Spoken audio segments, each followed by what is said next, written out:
Passons au dernier sujet. Ce week-end, le Parti libéral va... je ne sais pas s'il va fêter, mais il va souligner le 20e anniversaire depuis que Jean Charest est devenu premier ministre. En 2003. En 2003. Alors très, très précisément, le 14 avril 2003. Okay. Donc, presque jour pour jour. On est presque jour pour jour. Ça va faire 20 ans que... En fait, c'est le 20e anniversaire de la première élection de Jean Charest à titre de premier ministre du Québec. Écoute... à l'époque, là, c'était un gros événement. Hein. C'était la première fois... En fait, c'était le retour des fédéralistes au pouvoir après un référendum qui avait été déchirant au sein de la société québécoise. Et aussi un mandat post-référendaire du Parti québécois qui n'avait pas été de tout repos. Et donc, ça avait été tout un événement à l'époque. Et donc, oui, demain, ça va faire 20 ans. Moi, je me rappelle parce que le passage de Jean Charest du fédéral au Québec n'a pas été un passage qui était très plaisant non plus. T'sais, on parlait, il y avait toujours cette étiquette d'un conservateur, puis on s'entend qu'au Québec... Je ne sais pas évidemment les chiffres, là, mais j'imagine que la plupart des libéraux provinciaux étaient plus associés au Parti libéral, au fédéral. J'ai lu pas mal d'articles là-dessus aussi qui disaient qu'il y avait un peu de malaise au niveau des membres du Parti libéral du Québec. Moi, je me rappelle, parce que moi, j'ai commencé en 2007. Puis évidemment, j'avais pas beaucoup d'expérience, puis on faisait des événements. Puis, il y avait même en 2007, donc 4 ans plus tard, ou plus, parce qu'il est venu en 98, sa première élection, qui a perdu. Mais il avait gagné le vote populaire. Oui. Donc, même depuis 1998, en 2007, il y avait toujours des personnes qui me disaient « Ouais, mais Georges, le gars, c'est un conservateur. » Tu sais? Donc, c'est quelque chose qui a pris un peu de temps à décoller des gens. Là, une fois qu'ils ont appris à le connaître, je pense que les choses ont changé, mais ça a pris un peu de temps pour que la locomotive commence. Ben, moi, j'ai envie de te dire, d'abord, c'est une question, j'ai envie de dire, quasiment de culture politique. Ouais. Alors, le Parti libéral du Québec n'est affilié à aucun parti au niveau fédéral. C'est vrai. Ni avec les libéraux, ni les conservateurs, ni les démocrates, ni les néo-démocrates, et encore moins les bloquistes. Yeah. Donc ça c'est une chose qui est certaine. Être libéral au niveau provincial au Québec a une signification, ou a toujours eu, j'ai envie de dire, une signification plutôt différente de celle d'être libéral au niveau fédéral. Ben, je vais te donner juste un exemple qui est l'un des exemples les plus marquants pour moi. C'est dans le fond la conception un peu du fédéralisme. On a ici 2 types de fédéralistes. Les gens du Parti libéral du Québec, qui sont d'une manière générale plus autonomistes, le respect des provinces, et d'une certaine manière ont une lecture conservatrice de l'histoire du pays, parce que le pays a été... C'est-à-dire... Le pays a été construit par les provinces. C'est pas le gouvernement fédéral qui a décidé un jour de créer des provinces. C'est pas comme ça que ça s'est passé. Et donc, oui, alors il y a un certain conservatisme là, etc. À l'inverse, le Parti libéral du Canada, c'est un parti libéral au niveau fédéral qui est très centralisateur, un parti qui a tendance généralement à vouloir ramener les pouvoirs à Ottawa, etc. D'ailleurs, on le reproche même aujourd'hui au gouvernement actuel, au niveau québécois. Et donc, tu vois, comme quoi c'est des cultures politiques qui, à la base, sont très différentes. Mais c'est vrai que lorsque Jean Charest est arrivé en 98, il y avait peut-être 60-70% des gens qui votaient libéral au fédéral. Mais en passant, c'est tout simplement parce que aussi le Parti libéral fédéral à l'époque était très fort, a remporté 3 élections d'affilée avec Jean Chrétien. Avec Jean Chrétien, même une 4e si on compte le minoritaire de Paul Martin par la suite.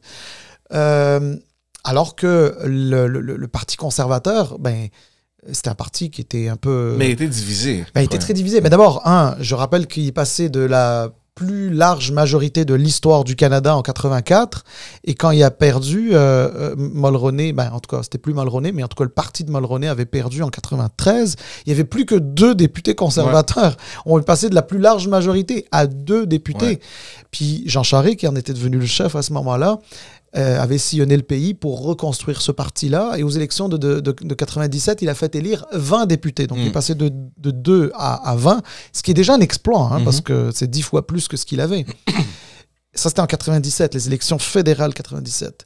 Mais avant les élections fédérales 97, quand il était chef du Parti progressiste conservateur, il s'est fait énormément connaître, Jean Charest, parce qu'il était... Le référendum. Oui, au référendum. Il était, je pense, vice-président du camp du non.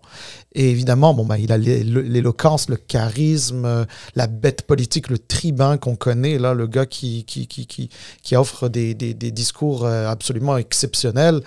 Donc, il s'était fait connaître. Et puis, il faut se souvenir que le Parti libéral du Québec, à l'époque, c'était la maison des fédéralistes. En fait, c'était quand tu devenais chef du Parti libéral du Québec, tu devenais chef des forces fédéralistes au Québec. Ouais. C'était une coalition de fédéralistes. Ah ouais. Et Jean Charest est arrivé comme chef d'une coalition de fédéralistes.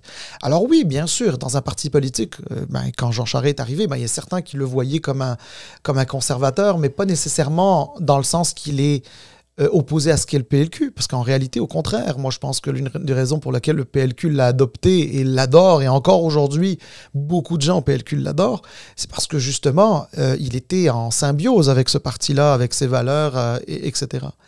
Mais ceux qui peut-être aimaient un peu moins son approche dite conservatrice, c'est ceux qui peut-être d'une certaine manière étaient peut-être un peu plus à gauche sur les questions économiques. Pour Jean Charest, le ménage dans les finances publiques, c'était très important. Il a commencé un travail que Philippe Couillard a fini par la suite, qui a permis à François Legault d'avoir 8 milliards de dollars de surplus quand il est arrivé au pouvoir. Il a mis en place le Fonds des générations pour ne pas endetter les générations futures. Alors oui, bien sûr, tu peux pas faire d'omelette sans casser des œufs. Ouais. Et oui, c'est sûr qu'il y avait des gens de tendance un peu plus à gauche qui ont peut-être dû trouver ça un peu difficile à son arrivée, mais il reste minoritaire. Excuse-moi, j'ai fait un long... c'est bien. C'est sûr que, et je suis d'accord avec toi, il y a encore beaucoup de fans au Parti libéral du Québec qui aime Jean Charest. D'ailleurs, je ne sais pas si on l'a mentionné peut-être au premier épisode ou je ne sais pas trop quand, là, mais moi, je pense que la crise actuelle que vit le Parti libéral du Québec n'a pas commencé en 2018 ou même après ces élections de 2022. Moi, je pense que la crise a commencé avec le départ de Jean Charest. Il y a eu beaucoup de misère à trouver quelqu'un, un leader comme Jean Charest, qui avait cette capacité d'unir caucus, membres, militants, bénévoles, sous un parapluie. Et je pense que il y avait une déconnexion qui a commencé avec son départ. Moi, je suis convaincu de ça. Puis, je pense que toujours, il y a cette misère-là au Parti libéral du Québec parce qu'on ne sait pas comment rejoindre tous ces bouts-là. Oui, absolument. Mais en fait, Jean Charest, qui est probablement l'un des meilleurs politiciens de sa génération, puis franchement, je pense qu'on va mettre très longtemps à avoir un autre politicien de cette envergure-là. On l'espère, on espère en avoir d'autres, là, mais ça a été un très grand politicien et l'une de ses forces, et tu l'as très bien expliqué, c'est que, en fait, d'abord, c'était un chef de parti. Puis ça, c'est extrêmement important lorsque tu as envie de devenir un premier ministre. Il faut que tu sois chef de parti. Il faut que les gens de ton parti te suivent.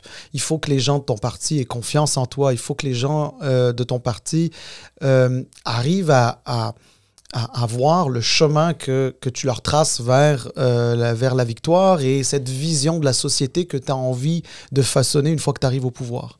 Puis lui, quand il est arrivé en 98, T'as raison, ça n'a pas été facile sur le champ. La greffe a dû mettre un peu de temps. Il a dû s'entourer avec des gens d'expérience qui l'ont aidé à adopter et se faire adopter par ce parti-là, parce que c'était le parti de Bourassa lorsqu'il est arrivé. Tu sais, dans la tête des gens, le PLQ, c'était le parti de Bourassa, même si Johnson était là, mais c'était le parti de Bourassa.